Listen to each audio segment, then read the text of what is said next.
conference. I'd like to thank Dr. Praveen Katyal for choosing first topic as one of the best topics for this conference. And the speaker is also probably one of the best speakers of the day as an opening batsman. To start the session, I'll request my chairpersons to come on the dais. I'll invite Professor Muhammad Ahmed. He is a leading cardiologist of the town. He has served LPS Institute of Cardiology for only more than 40 years. And recently, he is with us in our Regency Hospital as a cardiologist. He has served lakhs and lakhs of patients in this city and around in this state. I welcome him on the dais. And our next chairperson is Professor Vinay Krishna. He is director of the LP Institute of Cardiology. इन्होंने और इनकी team ने cardiology institute को बहुत ही एक अच्छे स्तर पर पहुंचाया और इतने प्रोसीजर इतनी सर्जरी की है कि इंडिया के बहुत बड़े रिकॉर्ड ध्वस्त हो चुके हैं. ऐसे इंस्टीट्यूट के डायरेक्टर प्रोफेसर कृष्णा विनय कृष्णा का I welcome him here on the dais. And now you know a lot of things about the opening batsman of the day, our chief guest, Professor K.K. Talwar. I request him to please come on the dais. Just for a formal introduction, as far as academics are concerned, I would like to tell everybody that he is an outstanding figure in the medical profession in the country. He joined faculty in PG Institute of Research, Chandigarh, in December 77. He is a very senior fellow and subsequently joined as a faculty in All India Institute of Medical Sciences in 1980. He became a professor of cardiology in 92 and became head of the Department of Cardiology in AIIMS in 2002. In 2004, he then joined as director and professor and head of Department of Cardiology at PG Institute of Medical Research, Chandigarh, and superannuated in 2011. He had also been the president, National Academy of Medical Sciences, and chairman, Board of Governors, Medical Council of India from 2011 to 2013. Presently, he is chairman, Department of Cardiology, Max Heart Institute, Saket. He is also an advisor to the Health and Medical Education Government of Punjab since 2013. Till now he is continuing the same post. He significantly contributed in the field of cardiology, including initiating the technique of endomyocardial biopsy in 1986 in New Delhi, and used this technique to evaluate patients with various tropical heart disease to understand and to evaluate various forms of therapy of cardiomyopathy.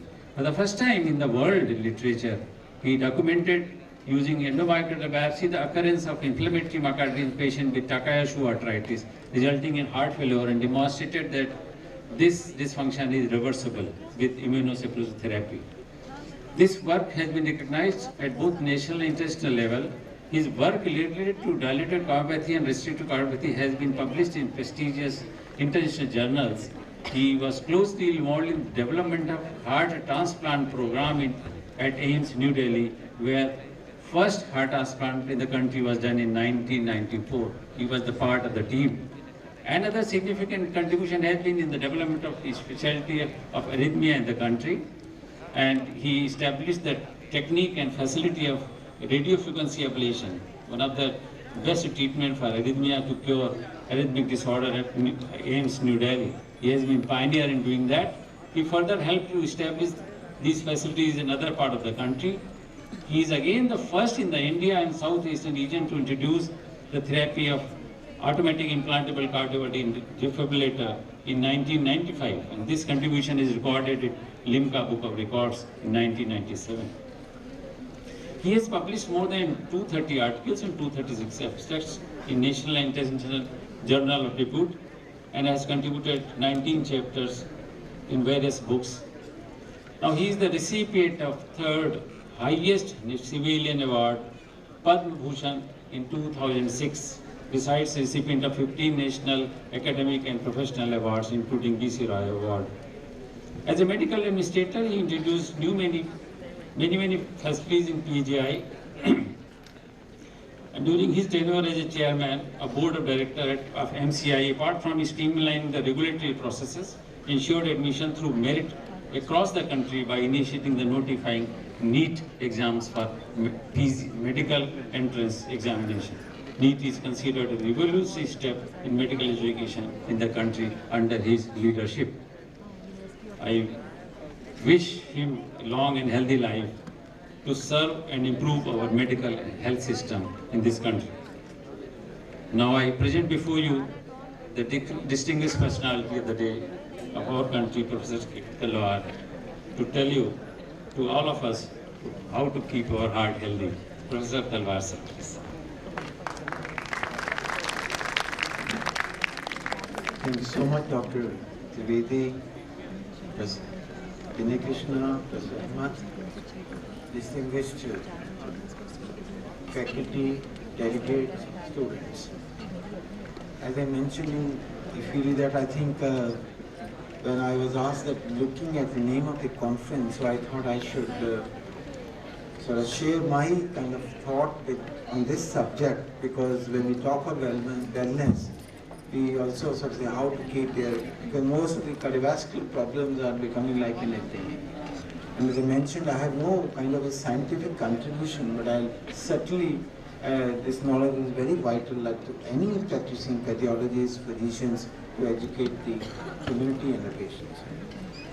Now, if you look at the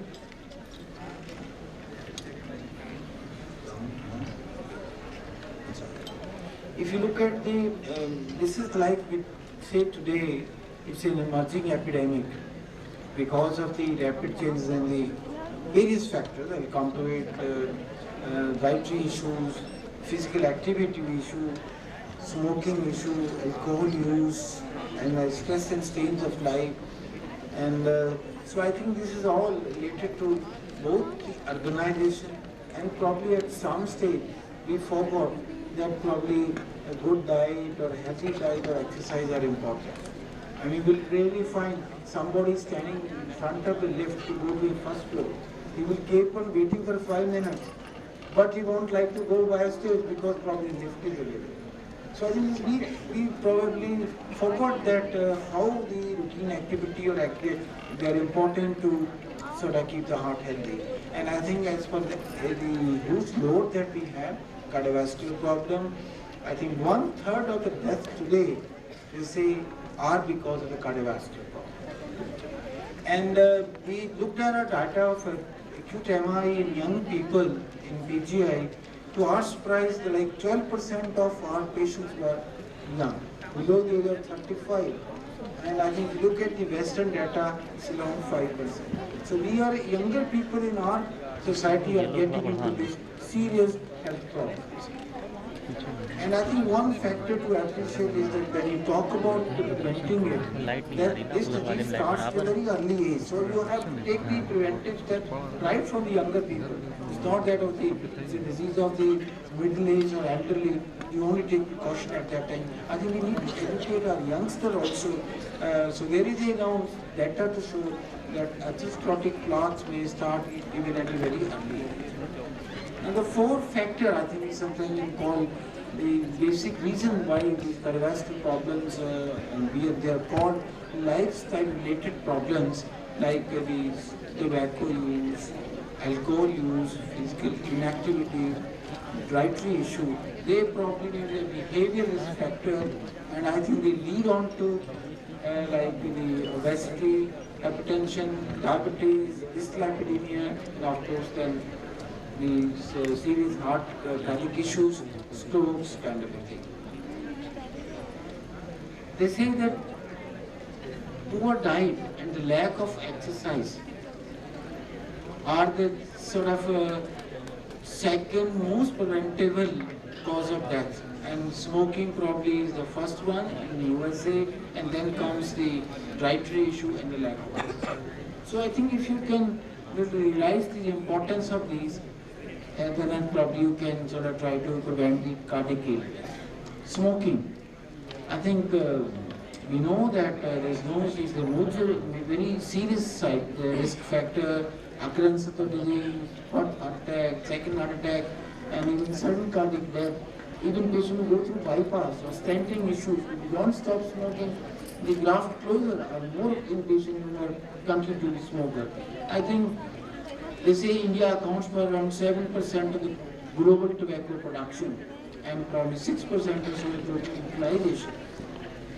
So awareness of this, I think this has been and I think now today, there is no doubt that the habit of smoking is becoming less in our society, but even then, I think particularly low socio-economic people, tobacco use, tobacco chewing is another issue. I think government of India had taken measures like we had a cigarette act in 75, that there was health warnings on the cigarette packs, but the main bill came tobacco control bill in 2004, that prohibition of smoking in public places, advertising these issues, and sale to minors and age restrictions. So this has helped to some extent to reduce the access to this and probably to also educate people to avoid it. I think one thing which is very interesting, I think that they say the most unfortunate thing about this world is that good habits are easier to give up than the bad ones. So I think difficulty is when to motivating somebody, and I read the statement that it is easy to stop smoking, but difficult to stop starting again. And it is invariable in smokers, and this was in 1969 when I was doing my graduation. I read this statement in Reader Digest, and I'm still realizing that what is the strength and truthfulness of this particular statement. So you have to educate the person that please, chhod doge aap, but later on not to start again will be another challenge, so please keep it there. Then we come to the dietary issues. I think we know that as far as we should use vegetable, fruits, avoid vegetable with gravy sauce, fried vegetable, canned fruit kind of a thing. And the WHO recommends today that daily if you should take around 400 grams of fruits or vegetable consumption. But I think today, if you look at the low socioeconomic group, it's very difficult to afford even fruits kind of vegetables also. The kind of food that they can afford are unhealthy. So the time has changed, so I think there has to be an effort to subsidize the cost of the routine vegetables, fruits, so that everybody can have use it and involve. And vegetable fruits are good source of vitamins, minerals. They also have a low calories and dietary fiber. And as I mentioned, that this kind of amount you should. The second thing is in the dietary things, the whole grain. We should avoid like the white flour, white bread, bakery item. Which is I think apart from the refined food, it's also has a trans fatty acid issues. I think this is one area. I'm happy that Ministry of Health today have banned the serving of biscuits in their offices. So that I think this is a way of, in a way, that these are the another issue, the cakes, the other kind of item in the bakery, you need to be careful because of the high source of trans fatty acids.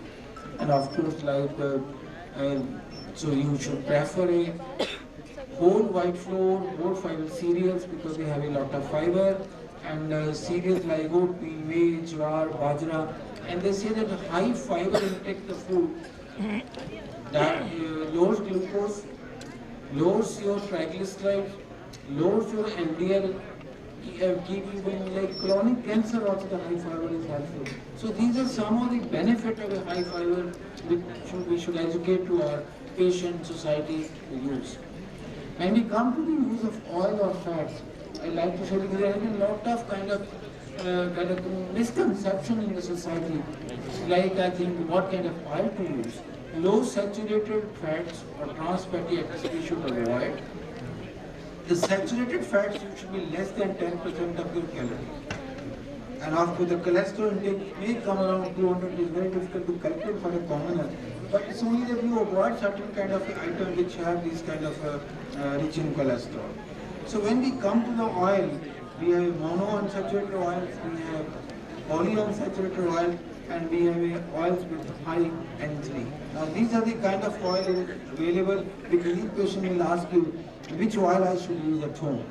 We have a high monounsaturated oils like olive oil, rapeseed oil, till, canola, rice bran. I think olive oil is expensive. Canola also I think is more synthetic preparation. So I think in our setup, rice bran oil or rapeseed oil is good oils to tell the society. And the mustard oil. So these are the oils which I think we should tell, which are healthier to use as compared to now the oils which were earlier very popular, like sunflower, safflower, corn oil, cottonseed oil. We now realize the limitation of these oils because they have a very rich source of N6, which is not good.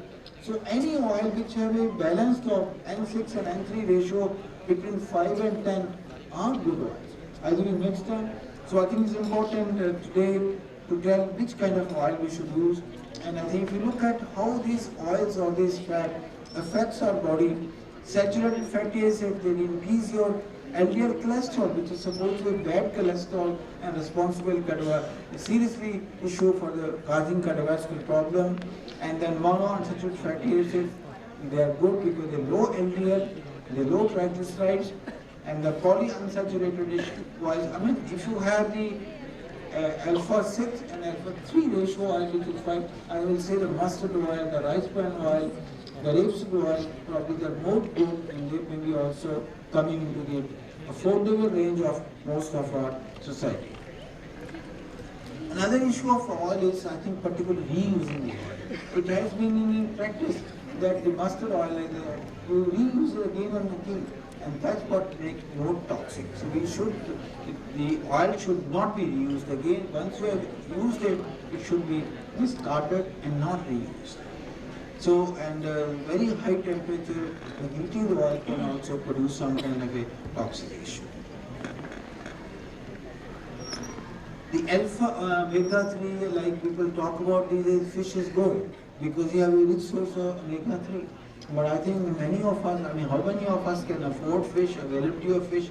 But we should also know that some of these items that we can routinely use also are rich in omega-3, like flaxseed or alsin powder, which is going now sort of wheat, vajra, black gram, dovia, rajma, so they all have omega-3, green leafy vegetables, methi seed or fenugreek, mustard seeds. So I think these are also good source of omega-3 and we should educate. It's not only the fish that has a rich. Of course, those who can afford nut, they are good. They are rich in healthy fats. They are rich in omega-3. They are rich in vitamin E. And they are rich in plant sterols, which may lower cholesterol. So good use in moderation may be useful. Only thing is the cost may be issue for a large number who may not be able to afford. And I think as far as the amount of nuts, they say that is serving small hand 30 gram of whole nuts, and you may take about 3 or 4 times a week. Very good. It also has a calorie. You will watch that you don't take too much of it. There is also a concern whether I can eat or not. Should I take a white egg or a yellow of the egg? This is a common kind of a concern, and I think as far as the European nutrition recommendation is that you can take 1 egg daily. Only thing is, if you have a disease, you watchful of LDL cholesterol. If your LDL cholesterol is high, probably you may have to live. I think Indian recommendation which came from National Institute of Nutrition in 2011, they say 3 eggs per week are okay. But I think we say 3 eggs you can take with yellow, other day you may take with the white. So you may not take yellow, so that's another way of I think the another is desi ghee, because people often advocate it is good, no doubt, saturated has a good omega-3 and 6 and 3 ratio. But the problem because of being a saturated fat, it is rich in cholesterol. So you can use it, but limit to the limit like 10% of your total calories can come from this. So that is the only limitation. Otherwise, because many people say, you know, in our older generation, all our parents have been taking so much desi ghee, they had no problem, they lived to that extent. But we sometimes forget that they were physically very active. If you can eat and consume, I think it may not harm the body. The issue is whether you are able to consume it properly or not. So that should be also a concern.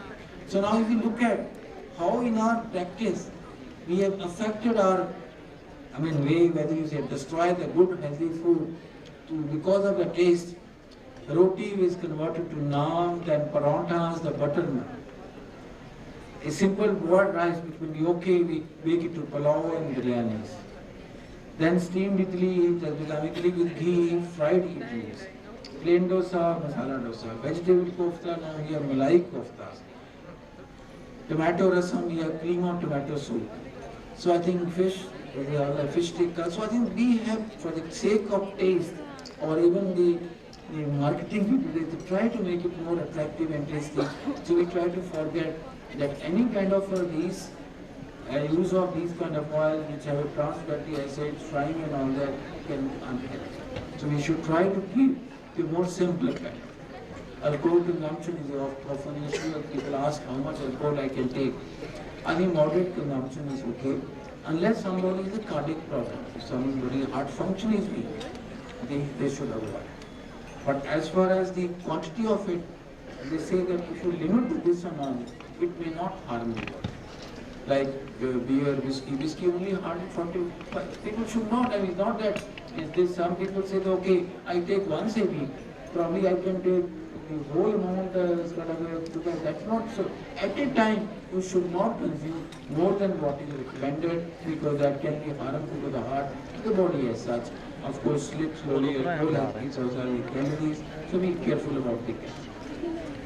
Another issue is the lack of exercise or sedentary habits. This was very popular. If you look at 1953, the Lancet, this was published. Bus drivers were at higher risk of cardiac event than more active conductors. So even if you, during your routine activity, suppose you have floor on office on the second floor, third floor, climb stage, not that you have to always take a lift. So that shows that even that kind of activity was more beneficial to the heart than a conductor who is just walking in the bus as compared to driver who is sitting. And if you look at 50 years later, again the Lancet, the most preventable cause of death, apart from smoking, is the inactivity.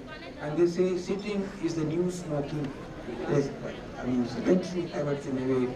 So I think we need to, so if you look at the adverse effect of physical inactivity and the various factors which may cause atherosclerosis or cardiac problem, inflammation, dyslipidemia, and I think it's the physical inactivity which may cause inflammation, dyslipidemia, high blood pressure, diabetes issue, obesity, and indirectly obesity may lead to lack of physical activity.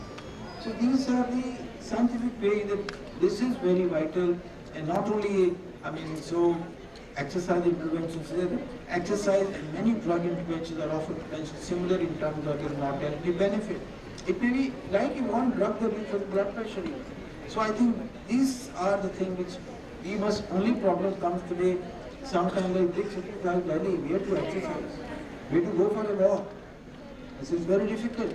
But I think there comes the holistic thing. The government must make sure when they are building places, build parks, build public places where people can go, play around, and not that concentrate on building the houses only. So these are issues that I think only current physical activity is protecting. There's another thing, people say, I have been very physically active during my school days, my college days, I used to play like that. But if you need physical activity, you get more, again, prone to the bad effect of the inactivity. So you must continue even in later on middle age or even in the elderly age.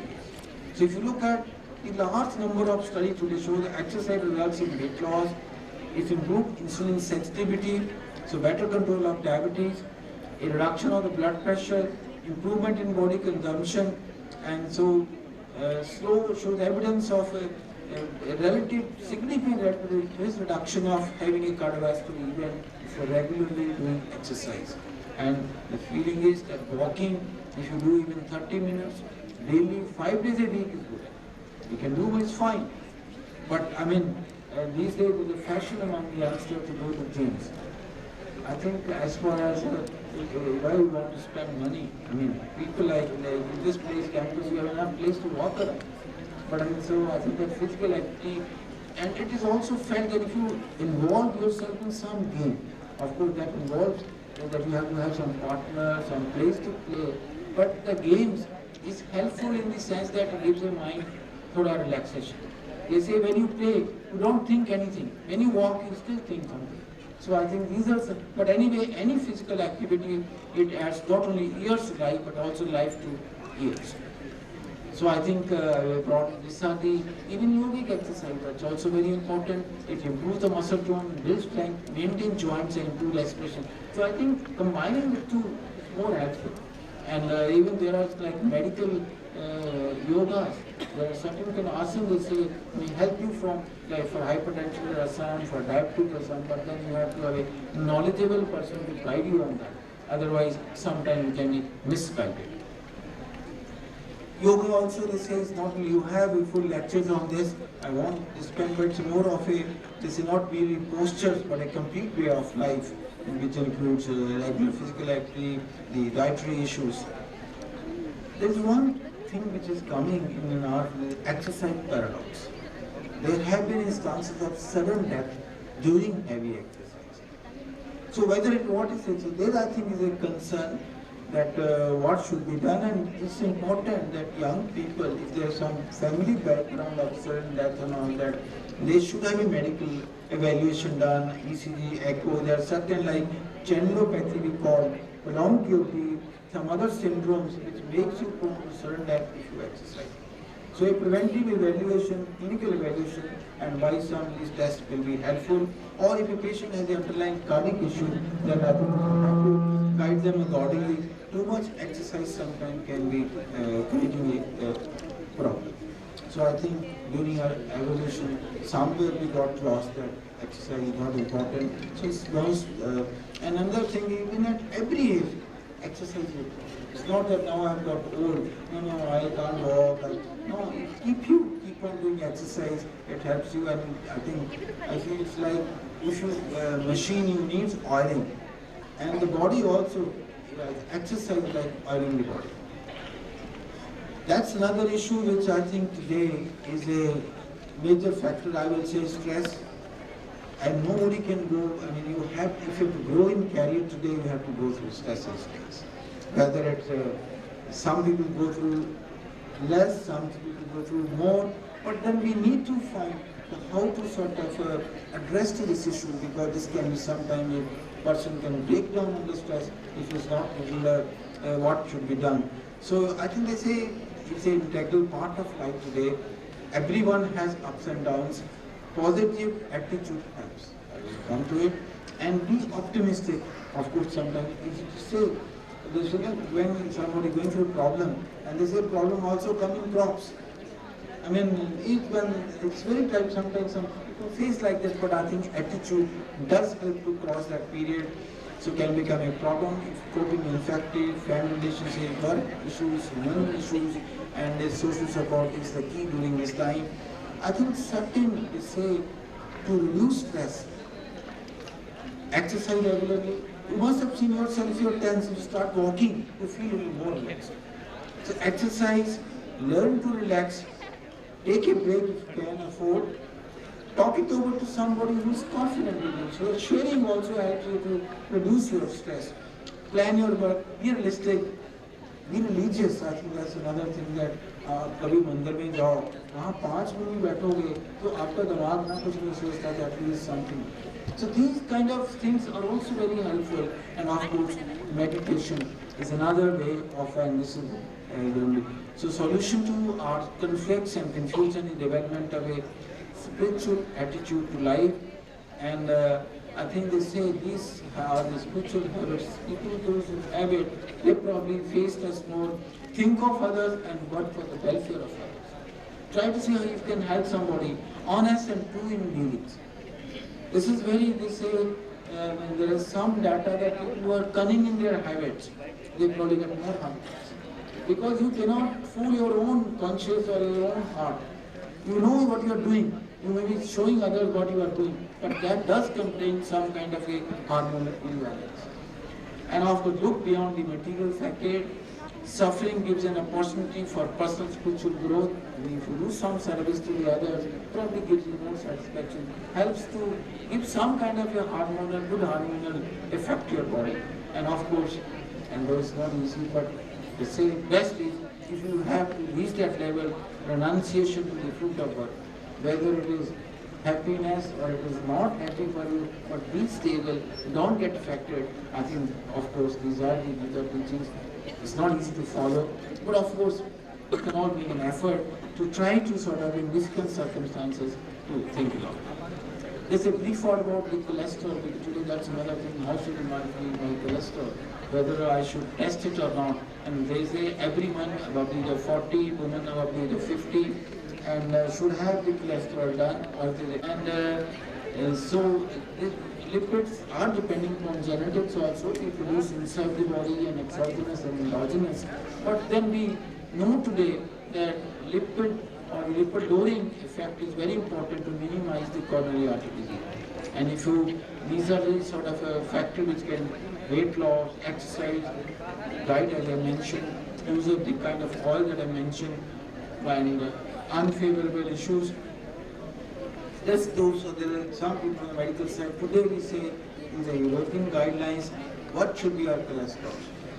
We talked about LDL, and any healthy person probably can have, if LDL is around 120 is fine, if he has no risk. But somebody who has a risk factor, like he has diabetes, he has a family background, he may not have the coronary artery disease, it's better to keep it around 100. Whether you do with your diet efforts, your lifestyle measures, or you might have to resort to some medication. But if you have a disease, then I think you should bring it below 70. Some even high-risk individuals, we will say below 55. So these are the areas, because there is a lot of, in the media sometimes, the statins are not useful, this, that. I think whatever data today it is, you must keep your LDL to the reasonable level if you want to prevent this particular disease.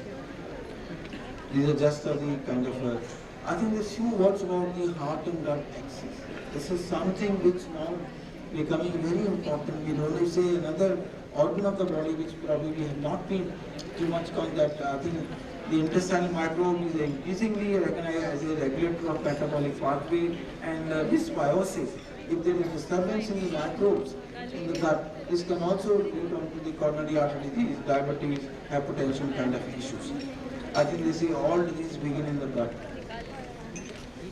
And we have the microbes in the stomach, in the ileum, and as you go down, the highest number is in the colon, that is, the cell in the body is equal to 40 healthy microbes. So today to keep the microbes healthy is another issue out, and any kind of a, even like apart from unbalanced diet, use of too much medication, antibiotics, even people using proton inhibitors, if you use it for a very long time, you may affect your own gut microbes, it may be helpful to you. So I think these are important, especially medical people, to realize when we are using medications in individuals. And these are some of the ways that how the microbes help the coronary disease, formation of trimethylamine monoxide, production of short-chain fatty. So these are some of the biochemical ways which are being now mentioned, or there is a data available that how they affect the cause of coronary disease. I won't go into detail. So this is another area, because I think then comes that if you use like the healthy food, or even probiotic issue has come, but if you have probiotics which are really good, you can save your healthy bacteria and you can avoid the bacteria which are unhealthy. I think may help even from the angle of a cardiovascular problem. Of course, there are opportunity solution preventive approaches that is very useful to prevent. I think this is the their conference in the wellness kind of thing.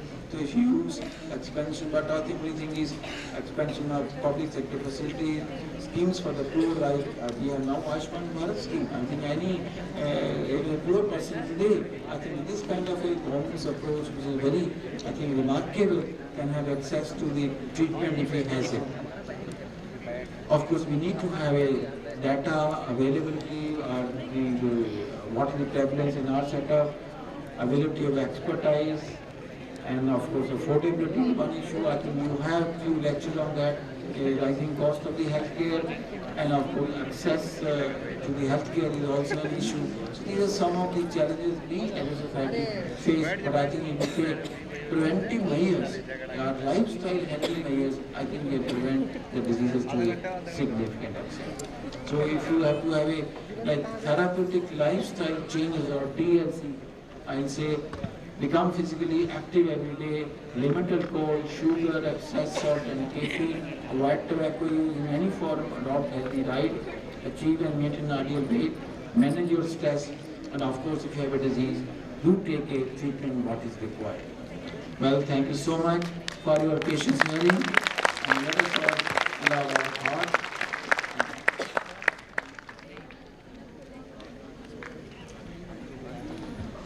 Message which will be useful to all of us. Now I request my teacher, Professor Mohammad Ahmed, to give his comments after this important talk. He has taught me and produced probably dozens of cardiologists in this country now. Before I could say anything, I would like to thank the organizers for making me the chance to chair the session where Professor K.K. Talwar is the speaker. Only a master of the subject can deliver such a masterly lecture. Professor Talwar has covered very nicely how to keep the heart healthy. Right from started from the change in the lifestyle, the change in the food habits, the regular exercise, reduce the mental tension, and if it's needed, then take the drug. In a very short term, I can say, avoid worry, curry, and hurry. Keep your life easy and take a good diet. You will remain well, and I'm sure your heart will keep well. Just to start, to keep the ball rolling, I would like to know about Professor K.K. Talwar. What is comment about the asli ghee of cow? Can we take it? Professor Talwar?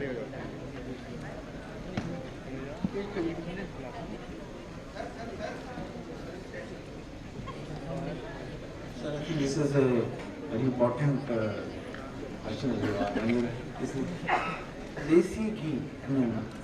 So of course, they say cow desi ghee is better than the buffalo. But the question is such. As I mentioned that if your calories total 10% can come from desi ghee is fine. But if you use more, then it is. So I usually say patients that we एक चमचे में 5 ग्राम आता है. So, but desi ghee we should also take it. But you take you take cheese, you take milk. There is some desi ghee in that also. So that you also think in mind. So I think if you can limit to around 10-15 grams of desi ghee, but beyond that.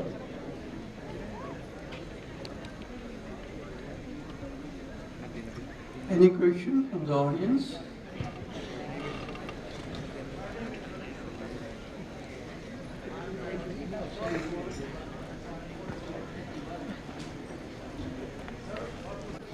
I taught zoology, but I am much more involved in cricket commentary. From a very personal experience, I'd like to share with you, Professor Talwar. There have been an intake of garlic every morning for the last 30 years or so. I'm 83 now. And do you feel that the first thing that I do in the morning, chop 2 or 3 pieces of garlic, and the intake is with 2 glasses of water. That's number 1. Number 2, I have also fallen back what we call as support system. My support system is Reiki. I've done 3 degrees of Reiki, which I do continuously every day. And to me, it has been very useful. I do not know what is your opinion about garlic and also the support system. It could be Tai Chi, it could be Reiki, it could be anything. So as far as the garlic, no doubt, there has been even sort of scientific data to show that it is useful. I mean, they said we have a kind of a anti-fibrinogen kind of activities. And people even start, I think one of the company came with capsules. But I don't know whether that was useful or not, because the way you take out the oil, but taking, when people take it, as you said, and the only issue is the smell. People have been reluctant because of the smell. And the way you say that you shape sort of big small, एकदम पानी P low, so that smell also can be affected. People use it, and I think it's useful. And as far as the other part, I couldn't understand what said. Social support systems, Reiki. These are some sort of support system. The Chinese have that Tai Chi.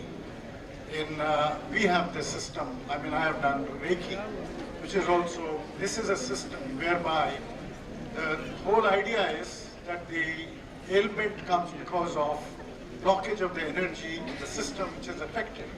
So by doing the Reiki, what we do, we clear the passage for the flow of energy. So this is what we call as Reiki. This is Japanese system, but they say it went from India to Japan. Well, actually, I have no personal experiences in this, but I'm sure human body is complex, and probably each problem of a human has a solution, provided we know. But maybe there is some kind of a thing in that, but I don't think there's any kind of scientific data that I know about, I may not be knowing, which shows that I think. But I'm sure that this, in your experience, you feel, so long you're not harming your body by something. Sometimes happens that some people say, ye gusta kha lo, ye kha lo, there you have to be careful. But suppose it's some way that it doesn't harm the body, probably must be used. Garlic, turmeric, ginger, or methi, all these are part of the old Ayurvedic remedies. I wanted to ask you about the international and national scheme of gut microbiome analysis as well as gut intestinal transplants. Why is it not being routinely done? You see, as far as the first thing that you mentioned about garlic, haldi, adrak, these kind of things, which are commonly used condiments, and they say they are rich in antioxidants. At some stage, antioxidant became a fashion. Everybody on vitamin E, everyone is that these are the but these are the natural source, and probably that maybe that we all have in the habit of methi, flax seeds, kind of a thing. So I think these are useful to the body. How the communities now is very able abroad. I mean, I remember I think 5-6 years went for a meeting in a conference in Japan. Maybe the one, I mean, number of paper was on turmeric. So people outside are doing more work than probably what we are doing on these things. So there is no doubt these have a very, how much scientifically we know, may be difficult to say, but of course they say they are rich in antioxidant and they are very, the microbes, I think this is one area our knowledge is limited. Now what is happening, we know that certain diseases, fecal transplant has come. So I think they may be very useful. And there are like irritable bowel syndrome. People are trying that kind of a thing. But this area, to which are the healthy microbes, which are the unhealthy microbes, how to keep your microbes healthy, that's the issue. I don't think we really know at the moment much. I will only want a caution, because pharmaceutical companies come with various prebiotic, probiotic, you take. I think we need to be sure about that part. But this is one area, is a source of tremendous research going on. I think cardiology, I'm sure in the next 5-6 years, you will see more and more coming on this area, how we can keep our microbes healthy and avoid dysbiosis. Excellent talk, Professor Talwar. My comment is on your mention about the gym. Gyms are very good provided they are not infected by other things. The other thing I say that very often the gym owners, they would propagate some proteins and some other things, and that is much more harmful. Many scores of people, young men, come to me about the side effects of this, and then I say, if you can do exercise at home, if you can do yoga, if you can go to a say garden, why not do that? You very rightly said it's free. It's free, and something which is free, people somehow don't like it. I don't know why. What's your opinion, friends? Free is free. If India is free, let us all of us be free, and treatment should also be free, health should also be free. Thank you very much. Well, Dr. As far as you said about the gym issue, why I meant was something I find your youngsters. I mean, they're all attracted to probably what is this. You see, you spend money on it, and sometimes money at the cost from your parent pocket. I mean, younger people. I mean, so we need to educate them. That it's not the exercise only in gym. It's outside enough available, particularly with us.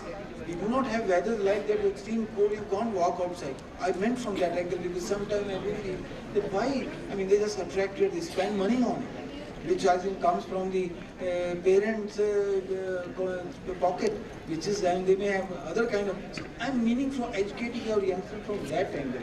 That no, this is not only exercise. There are other better exercises available too. And they very rightly mentioned about this powder. We have also seriously felt and we come across younger people after this change get into acute heart attacks, and somebody even sort of suddenly died, then brought to the hospital. So I think they give some kind of a harmony in this. I think we should educate kind of these proteins. They can do exercise, no problem. But using this powder, they should. This carrier, they should. I do not know any healthy effect, but that's what we also observe. So I'm nothing against gym. My only concern was that because at home also sometimes I want to go to gym. बहुत कुछ है चलने को. I was in Chandigarh के nature ने बहुत जगह दिया है साफ हवा लेने के लिए. अब अंदर में वहाँ, but people are motivated to that. Thank you, sir. This topic is very interesting. It must have been generating a lot of questions in everybody's mind. Probably you will all get all those answers in next another 2 days, whatever is coming in your mind. And finally, I request our Professor Krishna, Director of our institute, to give his comments and give thanks to the speaker.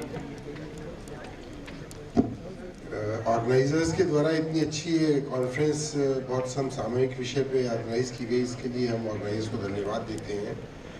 और doctor तलवार साहब ने इतने सारे questions का इतने कम सारांश के रूप में प्रस्तुत करा, उससे सब लोगों को काफ़ी ज्ञानवर्धन हुआ होगा।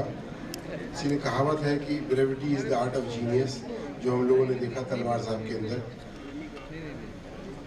ये कॉन्फ्रेंस साइंटिफिक कॉन्फ्रेंस होने के साथ साथ बहुत इम्पॉर्टेंट इसलिए हो जाती है कि हमारा जो यंग जनरेशन है, जिसके ऊपर हम गर्व कर रहे हैं, जिस पर भारत का भविष्य टिका हुआ है, उसका स्वास्थ्य बहुत इम्पॉर्टेंट है। और जो डॉक्टर तलवार साहब ने सारांश रूप में बताया है, अगर इसको हमारे जो यंग ऑडियंस हैं उसको ग्रैस्प करेंगे, उसको प्रैक्टिस करेंगे, तो हम लोग एक स्वस्थ भारत की दिशा में बढ़ेंगे और हमारा वास्तव में एक नए भारत का सपना साकार हो सकेगा। और इस प्रकार का सारांश रूप में बहुत ही इम्पोर्टेंट बातें प्रस्तुत करने के लिए मैं डॉक्टर तलवार साहब को बहुत बहुत धन्यवाद देता हूँ। After this excellent talk, just to facilitate the speaker, I request Dr. Gundu Rao, please, and Dr. Prasad to come.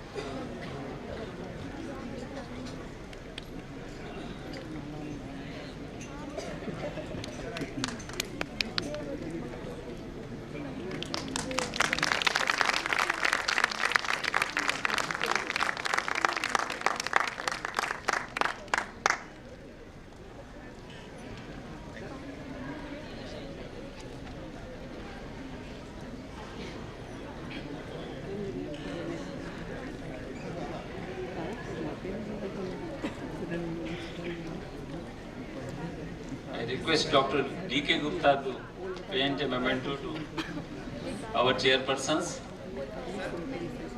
Dr. D.K. Gupta, please. Talk को कंडक्ट कराएं हमारे चेयरपर्सन भी हमारे बीच में प्रोफेसर एसपी सिंह और डॉक्टर अतुल कपूर।